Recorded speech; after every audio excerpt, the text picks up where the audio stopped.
जय हिंद दोस्तों, CRR e learning platform पे आपका स्वागत है। मैं आज आपका इतिहास का क्लास लेने जा रहा हूँ।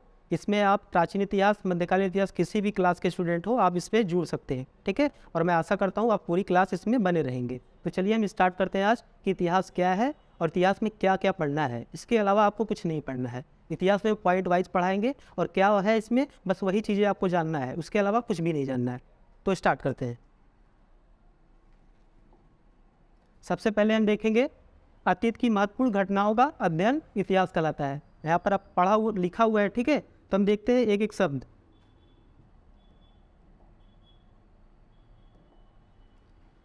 अतीत,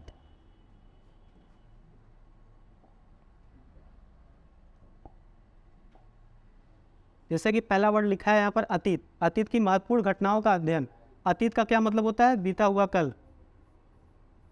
अतीत का क्या मतलब होता है? बीता हुआ कल, ठीक है।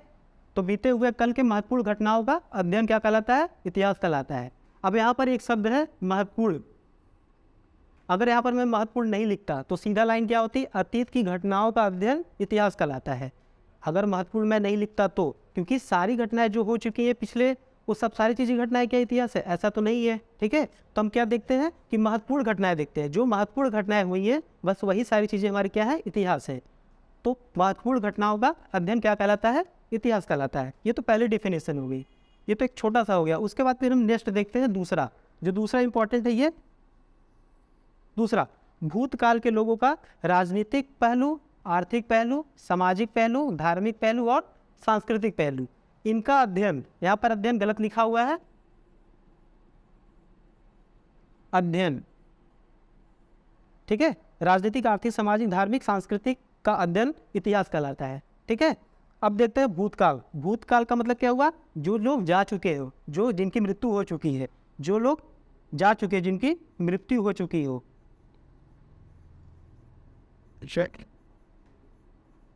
मृत्यु हो चुकी हो, ठीक है। ऐसे लोगों के हम क्या पढ़ेंगे? राजनीतिक पहलू पढ़ेंगे। ऐसे लोगों के हम आर्थिक पहलू पढ़ेंगे। ऐसे लोगों के हम सामाजिक पहलू पढ़ेंगे। ऐसे लोगों के हम धार्मिक पहलू पढ़ेंगे और ऐसे लोगों के हम सामाजिक पहलू पढ़ेंगे। इसके अलावा इतिहास कुछ नहीं है, इसके अलावा बस यही है, ठीक है। हम बस इतना पढ़ लेंगे, ये हमारा इतिहास कवर हो जाएगा। उसके बाद हम देखते हैं, तो मृत्यु हो चुकी जो बीते लोग हैं, जो भूतकाल के हैं, उनकी हम राजनीतिक पढ़ेंगे। तो राजनीतिक का मतलब क्या होता है? राजनीति का मतलब क्या होता है? राजनीति पहला पॉइंट है, ठीक है। पहला पॉइंट क्या है? राजनीति। जिसे नाम में इसको हम क्या करेंगे? संधि विच्छेद कर देंगे, राज प्लस नीति। राज का क्या अर्थ होता है? राज का मतलब होता है शासन। राज का क्या मतलब होता है? शासन। और प्लस नीति का मतलब क्या होता है? नियम। जो हमारी पहले की पीढ़ी थी, जो हमारे शासक पहले के थे, जो भूतकाल के जो शासक थे, उनके हम शासन के नियम के बारे में पढ़ेंगे। वही हमारा क्या कहलाएगा? इतिहास कहलाएगा, ठीक है। पहला क्लियर हो गया होगा। दूसरा क्या पॉइंट है? आर्थिक पहलू। अब आर्थिक का क्या मतलब होता है? अर्थ से रिलेटेड होता है। आर्थिक का क्या मतलब होता है? अर्थ से। अर्थ का मतलब क्या होता है? धन, ठीक है। आर्थिक नीति।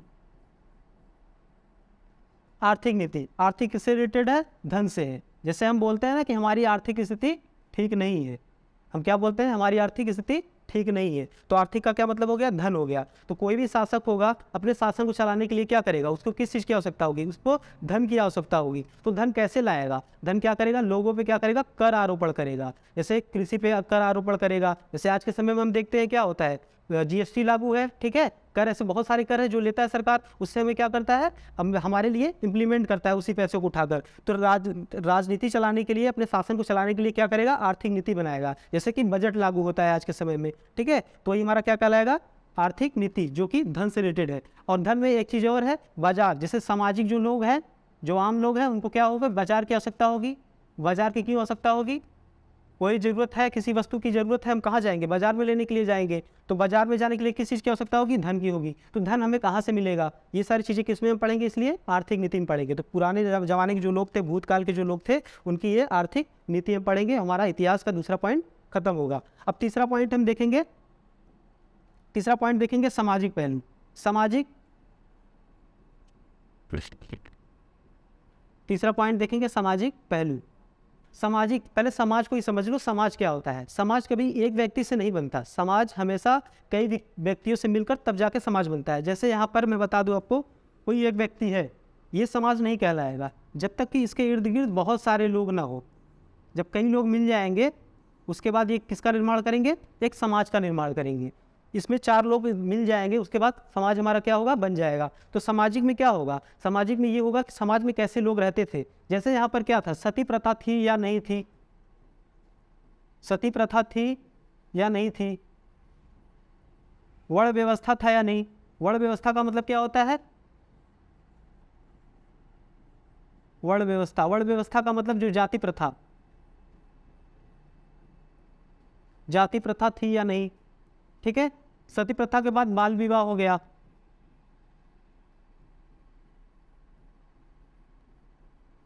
सती प्रथा के बाद क्या हो गया, बाल विवाह हो गया या पर्दा प्रथा हो गया। ये सारी चीज़ें किस में आएंगी, सामाजिक चीज़ें में आएंगी। इस समाज में ये सारी चीज़ें थी या नहीं थी, किसके शासन में थी, किसके शासन में नहीं थी, और कौन से किसके शासन में, भूतकाल के लोगों के शासन में, ठीक है। तो 3 पॉइंट क्लियर हो गया। अब हम आते हैं चौथे पॉइंट पे, धार्मिक पहलू पे। चौथा हमारा पॉइंट है धार्मिक।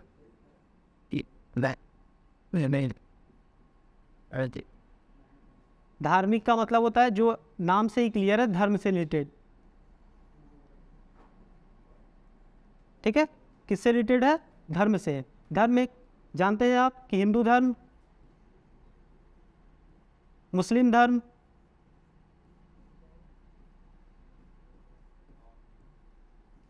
ईसाई धर्म, सिख धर्म।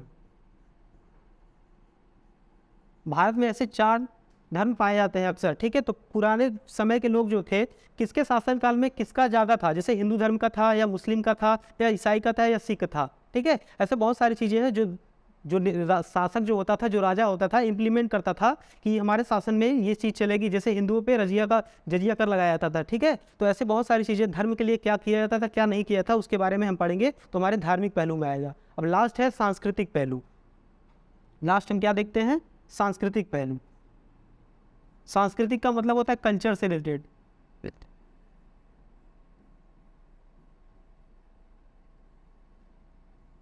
किससे रिलेटेड है, ये कल्चर से है कि हमारे यहाँ कल्चर कौन से थे। जैसे लोक नृत्य होता है,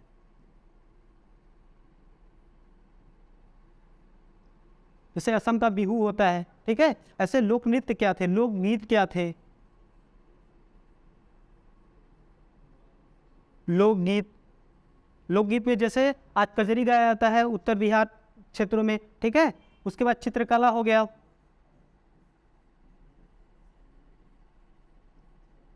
चित्रकला एक बहुत इंपॉर्टेंट चीज़ है इतिहास में, ठीक है। चित्रकला जैसे रायसेन के क्षेत्र में भीमबेटका में अगर छपा हुआ है, उसमें बहुत सारी से भित्तियाँ बनाई गई हैं, उसमें उनके जीवन काल का पता चलता है कि उस टाइम के लोग कैसे थे, शिकारी थे या फिर एकजुट रह कर रहते थे या कबीले में रहते थे। ये सारी चीज़ें हमें चित्रकला से बहुत सारी चीज़ें पता चलती है, ठीक है। तो ये लास्ट था हमारा सांस्कृतिक पहलू। संस्कृति में क्या आएंगे, लोक नृत्य आएंगे कि कैसे कैसे लोक नृत्य होते थे, अपना कल्चर कैसे सेलिब्रेट करते थे, लोकगीत गा के करते थे, चित्रकला करते थे। मनोरंजन का ये एक साधन होता था। किसका होता था, मनोरंजन का,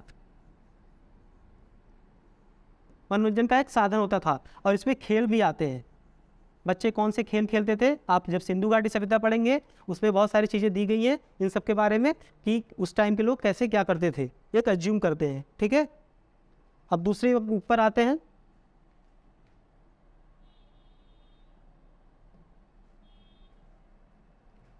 अब ये राजनीतिक पहलू, सामाजिक पहलू, आर्थिक और सांस्कृतिक पहलू तो ठीक है, लेकिन इसको हम जानेंगे कैसे। ये चीज़ जानने के लिए कुछ स्रोत होंगे। ऐसे तो हमें सपने में नहीं आएंगे कि हाँ सपने में आ गया सारी चीज़ें, हड़प्पा में ये था, सभ्यता काल में ये था, अब मौर्य काल में ये था। ये सारी चीज़ें हमें वैसे नहीं पता चलती। इसके लिए कुछ स्रोत होंगे। हमें पता कैसे चलेगा कि 1 लाख वर्ष पहले क्या हुआ था, क्या नहीं हुआ था, तो इसके कुछ स्रोत होंगे। उस स्रोत को हम देखते हैं कि किससे हम पता कर पाएंगे भूतकाल के लोगों का, हम राजनीतिक पहलू वगैरह जो भी सारी चीज़ें हैं हम कैसे जान पाएंगे। इसके लिए स्रोत होंगे। स्रोत का मतलब ज्ञात करना। स्रोत का मतलब क्या होता है, ज्ञात करना।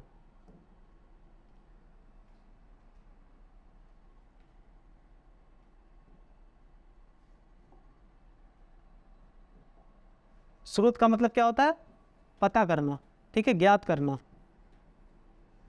पता या ज्ञात करना। कि ये चीज़ कब कैसे हुआ था। तो सबसे पहले हम देखते हैं साहित्यिक साक्ष्य। सबसे पहले क्या देखते हैं हम? साहित्यिक साक्ष्य। उसके बाद देखते हैं दूसरा क्या है हमारा, विदेशी यात्रियों का विवरण। और तीसरा क्या देखते हैं? पुरातात्विक। पुरातात्विक ऐसे लिखा रहेगा,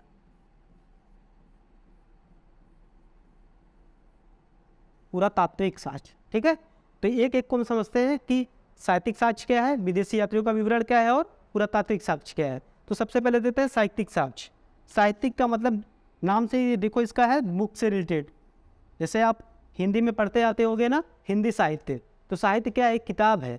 जैसे जो भूतकाल के लोग थे वो क्या किए, एक पुस्तक लिखते थे, ठीक है, सामाजिक वर्णन पे या धर्म के नाम पे, तो पुस्तक जो लिखते थे उसको हम क्या बोलते हैं? साहित्यिक साक्ष्य बोलते हैं। जितने भी लोग आए अपना अपना बुक लिखे, हम उसको पढ़ के एक उसकी जानकारी इकट्ठा करते हैं पुराने समय के लोगों का कि इतिहास में पहले क्या होता था, तो क्या हो जाएगा वो? साहित्यिक साक्ष्य। अब साहित्यिक से हमेशा भी याद रखिए बुक से रिलेटेड, जैसे हिंदी में हिंदी साहित्य होता है, ठीक है, तो बुक के रिलेटेड जब भी चीज़ें आएंगी वो हमारा क्या कहलाएगा? साहित्यिक साक्ष्य कहलाएगा। उसके बाद अब साहित्यिक साक्ष्य के अंदर हम देखते हैं क्या क्या होता है। इसमें दो पार्ट होते हैं, ठीक है, एक तो होता है धार्मिक साहित्य और एक होता है लौकिक साहित्य।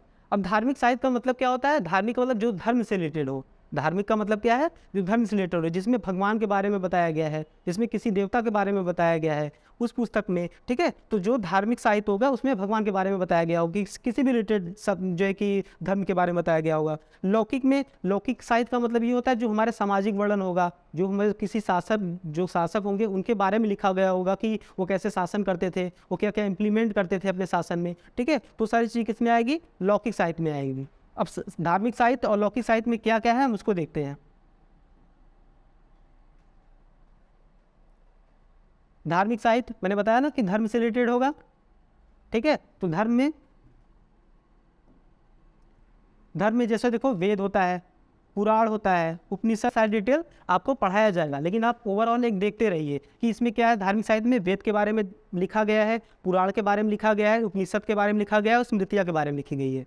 अब जो वेद है, वेद में क्या है हमारे जो है कि जैसे आप अथर्ववेद को अगर देखेंगे तो अथर्ववेद में क्या दिया है, उसमें बहुत पुरानी जो है कि जो जड़ी बूटियाँ वगैरह हैं, जादू टोना है, इसके बारे में बताई गई है। जो ऋग्वेद है सबसे पुराना जो हमारा वेद है, उसमें जो है कि देखोगे आप तो वर्ण की बात की गई है। वर्ण इसमें 4 होते हैं, आप जानते ही होंगे कि क्षत्रिय, वैश्य, शूद्र वगैरह जो है वो वेद में ही है, ठीक है। पुराण आप देखेंगे, फिर उपनिषद देखेंगे, फिर स्मृतियाँ देखेंगे। और धार्मिक साहित्य में जैसे ये ब्राह्मण का होता है, एक ब्राह्मणोत्तर होता है, लेकिन आपको जानने की जरूरत नहीं है, ओवरऑल आप जान लीजिए। एक ब्राह्मण होता है, एक ब्राह्मणोत्तर होता है। ब्राह्मणोत्तर का मतलब जो इन धर्मों में से जो अलग निकल जाता है, जैसे बौद्ध धर्म, और जैन धर्म, ठीक है, इनके भी कुछ पुस्तक होते हैं, उसके बारे में हम देखते हैं, ठीक है। तो ये सारी चीज़ें धार्मिक साहित्य में आएंगे। उसके बाद देखते हैं लौकिक साहित्य। लौकिक साहित्य जैसे मैंने आपको पहले समझाया कि इसमें क्या होगा, किसी शासक के बारे में वर्णन किया गया होगा, किसी लोगों के बारे में वर्णन किया गया होगा, हमारे लौकिक साहित्य में आएगा। जैसे आप पहले देखते हैं अर्थशास्त्र। अर्थशास्त्र किसने लिखा है? विष्णुगुप्त ने लिखा है। अब इसमें देखिए लिखा तो ये अर्थशास्त्र नाम से है, अब नाम से क्लियर होगा कि ये अर्थशास्त्र इकोनॉमिक्स से रिलेटेड है, जबकि ऐसा नहीं है। इसमें राजनीति के बारे में लिखी गई है। किसके बारे में लिखी गई है? राजनीति के बारे में लिखी गई है कि कोई राजा है उसको कैसे शासन करता है, क्या क्या प्रजा के लिए करता है, वो किसने लिखा है? विष्णुगुप्त, जिसका नाम चाणक्य है, ठीक है, चाणक्य।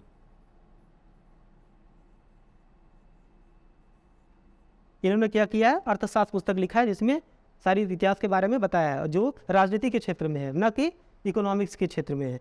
फिर देखते हैं मुद्रा राक्षस। ये मुद्रा राक्षस लिखा है विशाख दत्त ने, विशाख दत्त होगा, ठीक है, यहाँ पर दंत लिखा गया है, विशाख दत्त होगा। फिर अष्टाध्यायी है, पहला अर्थशास्त्र, दूसरा मुद्रा राक्षस, तीसरा अष्टाध्यायी। अष्टाध्यायी पाणिनि ने लिखा है, बाणभट्ट, ये हर्षचरित्र लिखा है, और ये कल्लड़ राजतरंगड़ी, ठीक है। तो राजतरंगड़ी में जो कल्लड़ है ये कश्मीर के इतिहास के बारे में लिखते हैं, ठीक है। तो इतना आयोग की समझ में आया होगा आपको, धार्मिक साहित्य और लौकिक साहित्य, इसके बारे में सारी डिटेल आपको आगे मिलेगी, ठीक है।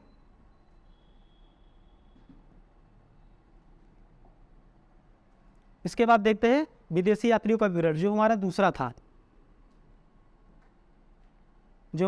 था, पहला क्या था? पहला साहित्यिक था, दूसरा हमारा विदेशी यात्रियों का विवरण है। विदेशी मतलब जो भारत से बाहर के लोग थे, एक देश से दूसरे देश में क्या किए? यात्रा किए। क्या किए? यात्रा किए, ए से बी में। और यहाँ पर आकर यहाँ के सामाजिक लोगों का, शासक वर्ग का, प्रजा का, सबका इन्होंने क्या किया, एक वर्णन किया, अपने आंखों के सामने देखा, ठीक है, उसका वर्णन किया, तो एक पुस्तक लिख दिया। क्या लिख दिया? एक पुस्तक लिख दिया उसके बारे में।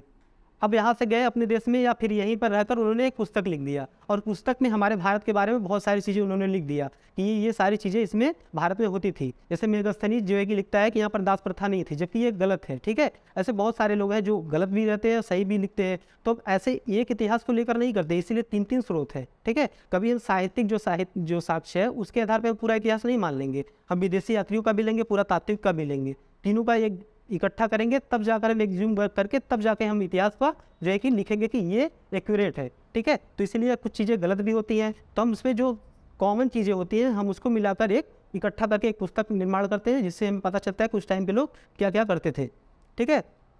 तो क्या करते थे, वर्णन करते थे। जो विदेशी लोग रहते थे, विदेशी यात्री जो आते थे, उनमें कौन कौन थे? हेरोडोटस। अब हेरोडोटस तो आप बोलोगे कि ये तो भारत आया ही नहीं था, ये बिल्कुल भारत नहीं आया था, लेकिन इसके अलावा जो डेरियस वगैरह थे वो भारत आए थे, तो इन्होंने ये भारत पहुंच ही नहीं पाया, ठीक है।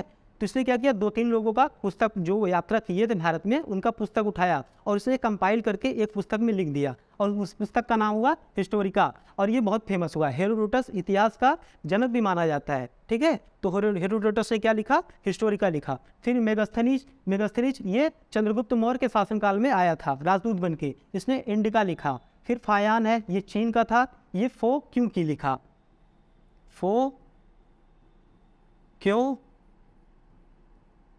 की, ठीक है, फो क्यों की लिखा फयान ने, ये चीन का था। उसके बाद अलबर्नी आता है, कौन आता है? अलबर्नी।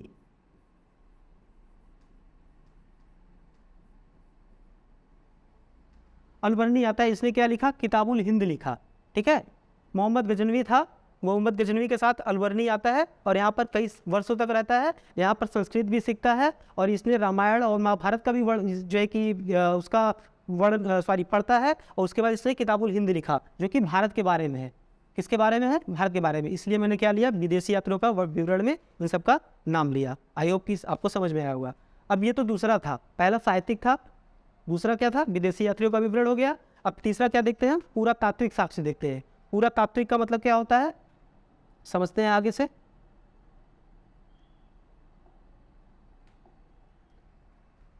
तीसरा है पूरा तात्विक साक्ष्य। यहां पर पूरा तात्विक गलत लिखा है, पूरा तात्विक, पूरा तात्विक साक्ष्य। पूरा तात्विक साक्ष्य जो होता है वो खुदाई में चीज़ें पाई जो प्राप्त होती हैं उसको हम बोलते हैं पूरा तात्विक साक्ष्य। जो पुरानी चीज़ें मिली हो, जैसे बर्तन मिल गया, खिलौना मिल गया,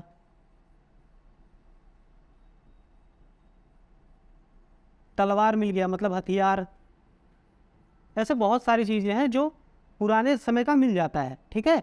तो उससे हम देखते हैं, उसको जो है कि आर्कियोलॉजी को भेजते हैं, उसको पता करते हैं इसका समय काल क्या है, ये कब का है, ये कौन कैसे यूज करता था, ठीक है।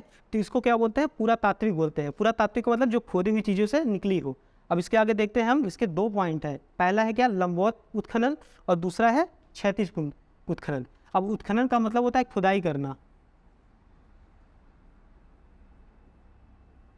ठीक है। उत्खनन का मतलब क्या होता है? खुदाई करना। तो एक लंबवत खुदाई हो गया, एक क्या हो गया? लंबवत खुदाई, ऐसे होता है, और एक क्षैतिज खुदाई ऐसे होता है, ठीक है। एक तो लंबवत खुदाई होता है ऐसे, एक उत्खनन क्षैतिज होता है ऐसे, ठीक है। तब दोनों के बारे में हम जानते हैं कि लंबवत क्यों करेंगे और क्षैतिज क्यों करेंगे। लंबवत खुदाई का मतलब ये होता है जैसे ये पृथ्वी है, ठीक है। अब इसके अंदर कई सभ्यताएं हैं,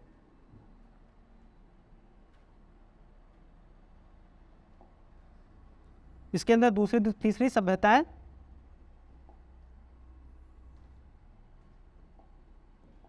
इसके अंदर 2-3 ऐसे सभ्यताएं हैं।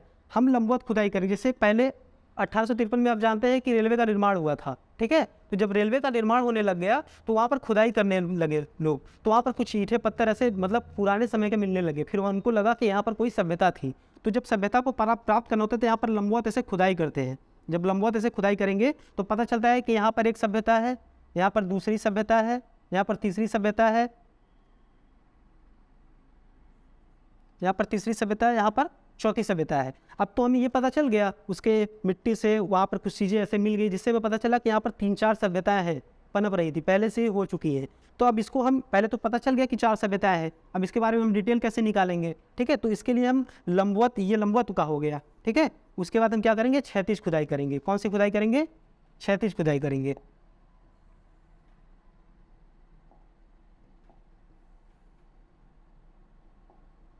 ये परत में बना रहा हूँ,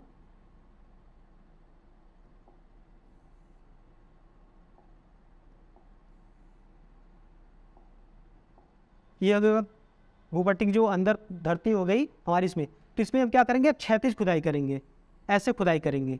जब ऐसे खुदाई करेंगे तो ये चीज़ क्या हो जाएगा, हट जाएगा, ठीक है। ये सारी चीज़ें हट जाएंगी यहाँ से। जब हट जाएंगे तो इसमें बर्तन मिल जाएंगे, आपको मृदभांड मिल जाएंगे, बर्तन ही मृदभांड में होता है, ठीक है। बर्तन मिल जाएंगे, तलवार मिल जाएंगे, ऐसे बहुत सारी चीज़ें, पुरानी चीज़ें होंगी जो हमें मिल जाएंगी। इससे हमें पता चलेगा ये किस टाइप के, किस सभ्यता के लोग थे जो कि इस टाइप के यूज करते थे, ठीक है। तो आगे भी दिया गया है इसके बारे में।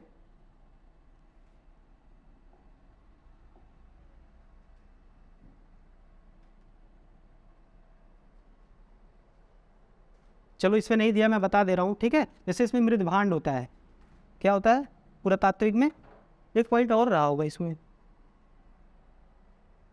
ठीक है। जैसे इसमें क्या होता है, इसके बाद हम देखते हैं कि क्या क्या प्राप्त होती है खुदाई में, कौन कौन सी चीज़ें प्राप्त होती है। तो उसमें कौन सी चीज़ें प्राप्त होती हैं, अभिलेख हो गया, मुद्रा हो गया, भवन हो गया, मृदभांड हो गया, मूर्तियाँ हो गई, चित्रकला हो गया। अब अभिलेख का क्या मतलब होता है, अभिलेख एक शिलालेख होता है, पत्थर का बना होता है, ठीक है। अब इस पर कुछ चीज़ें लिखी होती हैं और वो लिखवाता कौन है, शासक लिखवाता है। शासक वर्ग क्या करता है, अपने राज्य सीमा में हर जगह क्या करता है, इसको गड़वा देता है कि अपने नियम के उसको फॉलो जो कि किया जाए। जैसे आज के समय में संविधान है, संविधान को क्या करते हैं, बुक में पढ़ते हैं, ठीक है। बुक में पढ़ते तो हमें पता चलता है हमारा मौलिक अधिकार क्या है, ठीक है। तो ऐसे यही सारी चीज़ें शासक क्या करते थे, उसको कहीं गड़वा देते थे जिसमें उसके उनके नियम लिखे होते थे कि आपको क्या करना है और क्या नहीं करना है। उसी को क्या बोलेंगे हम, अभिलेख मिलेंगे बोलेंगे। उसके बाद देखते हैं मुद्रा। मुद्रा का मतलब होता है सिक्का। अब जैसे सिक्का कहीं प्राप्त हो गया, अब सिक्के पे क्या होता है, कहीं कहीं डेट लिखा होता है या फिर किसी का नाम लिखा होता है। जैसे समुद्रगुप्त का नाम लिखा गया है, उसके बाद फिर किसी दूसरे शासक का अगर नाम लिखा गया है, ए और बी, ठीक है। पहले ए सिक्का मिला, उस पर किसी का नाम था, समझ लो एक्स का नाम लिखा हुआ था, फिर कुछ टाइम बाद वही चेंज होकर एक्स की जगह वाई लिख दिया है। तो इसका क्या मतलब है, या तो इस पर कोई आक्रमण करके दूसरा शासक यहाँ पर उस पर अधिकार कर लिया और उसने क्या कर लिया, अपना नाम लिख दिया सिक्के पे, या तो फिर क्या होगा कि उसका पुत्र होगा या उसका पुत्र होगा वाई, इसके लिए उसका सिक्के पे नाम है। ऐसे चलते रहता है क्रम। इससे हम क्या निकालते हैं, शासक का उत्तराधिकारी नियम निकालते हैं, किससे, सिक्के से। ये बहुत हेल्प करता है। उसके बाद और अभिलेख भी हेल्प करता है, पहले दूसरे शासक का होगा, फिर उसके बाद दूसरे शासक का होगा, तो अभिलेख में सिक्के में ऐसा क्लियर हो गया। फिर देखते हैं भवन स्मारक। भवन स्मारक में क्या देखते हैं हम, भवन और स्मारक, जैसे कि पुराने समय की कैसी शैली थी, लकड़ी का बनता था कि पत्थर का बनता था, ठीक है, उसके बारे में देखते हैं। भवन निर्माण कैसे होते थे, लकड़ी के होते थे कि पत्थरों के होते थे, उसके आसपास कैसी चीज़ें होती थी। जैसे दो पहाड़ियों के बीच में होता था, जैसे मौर्य काल का देखेंगे, ठीक है, मगध काल का देखेंगे आप, तो बहुत उसमें जो है कि पहाड़ी थी, ठीक है, पहाड़ियों के बीच नदी थी, तो वहाँ पर भी बहुत शक्तिशाली हो गया था। क्यों, क्योंकि वहाँ पर कोई आक्रमण ही नहीं कर पाता था, चाहे काशी वगैरह जो भी हो गए, वो कोई आक्रमण ही नहीं कर पाता था, इसलिए क्या हो गया, बहुत शक्तिशाली राज्य हो गया, ठीक है। मगध का उत्कर्ष आप देखेंगे, उसमें भी ऐसी सारी चीज़ें हैं, तो इससे हमें पता चलता है, इससे भवन से पता चलता है। फिर उसके आगे हम देखते हैं मृदभांड। इसके मृदभांड मैंने पहले बताया, मृदभांड का मतलब होता है बर्तन। मृदभांड का क्या मतलब होता है, बर्तन होता है। जैसे कि एक सुराही की तरह होती है, ठीक है, सुराही की तरह होती है, इसमें ये अनाज रखते थे या बहुत सारी चीज़ें जो उनको सहयोग होती थी वो इसमें रखते थे, इसको क्या बोलते हैं, मृदभांड बोलते हैं। फिर उसके बाद मूर्तियाँ हो गया, तो मूर्ति मिलती है, जैसे आप सिंधु घाटी सभ्यता में जाएंगे तो वहाँ पर बहुत सारी मूर्तियाँ मिली हैं, जैसे मृद मूर्तियाँ। अब मृद मूर्तियाँ का मतलब क्या होता है, जैसे ईंटा होता है पकी हुई, वैसे पकी हुई जो मूर्तियाँ मिलती हैं उसको मृद मूर्तियाँ बोलती हैं, और कुछ मिट्टी की मूर्तियाँ मिली हुई हैं। तो ऐसे सारी चीज़ें, मूर्तियाँ जो मिलती है तो उसका ज्ञात करते हैं ये कौन से काल का है और उस टाइम के लोग क्या क्या करते थे, ठीक है।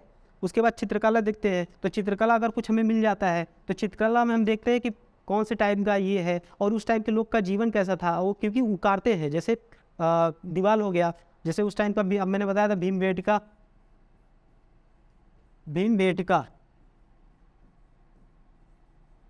भीमबेटका की गुफा जो है वो मध्य प्रदेश में है, ठीक है। ये भी क्या है, पुरातात्विक में ही आएगा, ये पाया गया है और उसमें बहुत सारी चित्रकला बनाई गई हैं। और उस चित्रकला में क्या है कि कोई शिकार कर रहा है, लोग एक साथ बैठे हुए हैं, ऐसे सारी चीज़ें हमें क्या, तो उनके सामाजिक वर्णन का पता चलता है कि लोग इकट्ठा रहते थे, शिकार करते थे। ये सारी चीज़ें किससे, हमें चित्रकला से बहुत सारी चीज़ें पता चलती हैं। उसके बाद आप अगर मध्यकालीन में आएंगे तो वहाँ पर भी बहुत सारी चित्रकला है, ठीक है। फिर उसके बाद आप आएंगे ब्रिटिश काल में आएंगे तो वहाँ पर भी जो एक चित्रकला का है। तो ये सारी चीज़ें हैं। पहला कौन सा हो गया, साहित्यिक, दूसरा विदेशी यात्री का विवरण, और तीसरा पुरातात्विक। पुरातात्विक मतलब जो पुरानी चीज़ें हो, और उत्खनन का मतलब क्या होता है, खुदाई होता है। तो खुदाई कितने प्रकार का होता है, 2 प्रकार का होता है। कितने प्रकार का होता है, 2 प्रकार का होता है, एक तो लंबवत और एक तो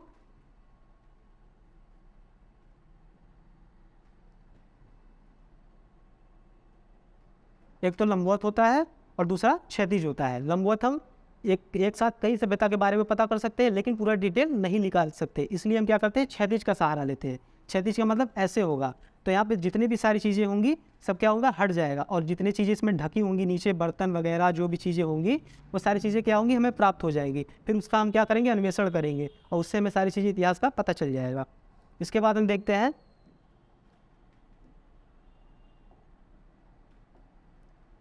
इतिहास के भाग। देखो इतिहास बहुत बड़ा एक सब्जेक्ट है, इसमें इसीलिए 3 पार्ट इसके किए गए हैं। अभी कोई आपको बोल दे कि 100 ईंटें हैं एक साथ उठाने को, तो आप उठा नहीं पाओगे, ठीक है। इसलिए क्या करेंगे, हम 3-4 लोग को लगा देंगे, अब एक कुछ ईंटें उठा कर लेकर जाएंगे, तो किससे क्या होगा, भारी वन जो है कि कम हो जाएगा। इसलिए इतिहास क्या 3 पार्टों में बांटा गया। लेकिन उसके पहले देखिए इतिहास के 3 भाग कौन किए थे, ये जेम्स मिल, ये स्कॉटलैंड के थे। कहाँ के थे, स्कॉटलैंड के थे। और ये महाशय कभी भारत आए ही नहीं थे। स्कॉटलैंड में बैठकर इन्होंने हमारे भारत को क्या किया, 3 पार्ट में भाग लिया। और किस आधार पे बांटा, सांप्रदायिक आधार पे बांटा।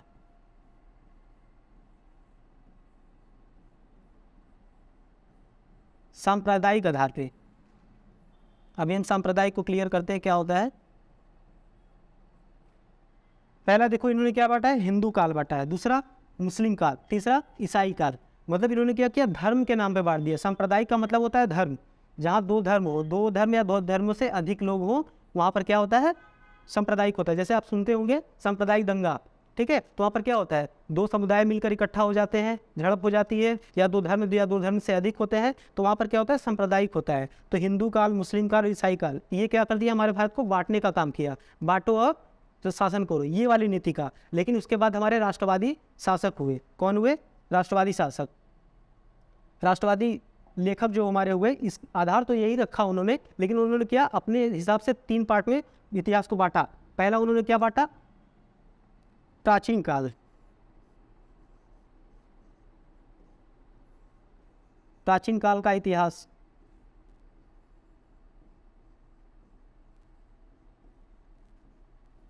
दूसरा उन्होंने बांटा मध्यकालीन इतिहास।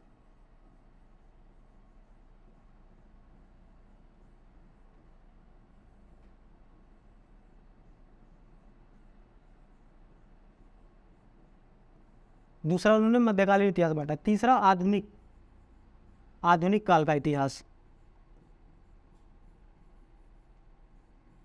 आधुनिक काल का इतिहास, ठीक है। आधार तो वही रखा, लेकिन इन्होंने अपने हिसाब से बांटा, प्राचीन काल का इतिहास, मध्यकालीन का इतिहास और आधुनिक काल का इतिहास। अब मैंने जैसे कि बोला कौन, राष्ट्रवादी लेखक।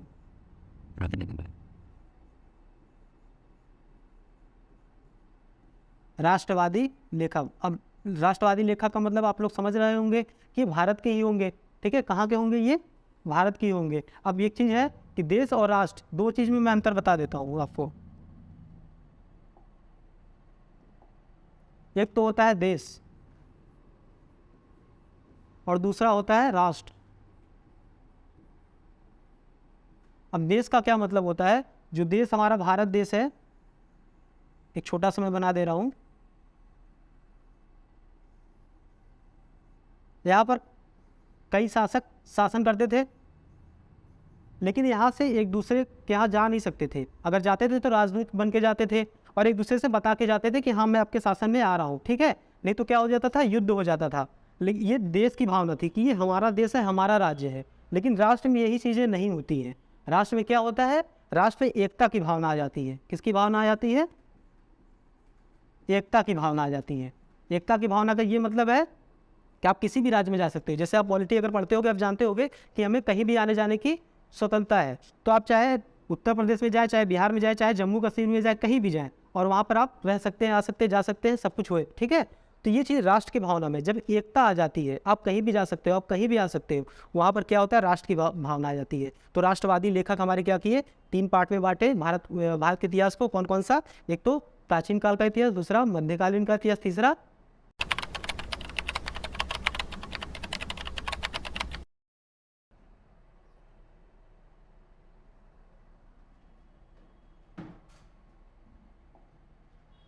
Craft a about every hand. You know, stuff that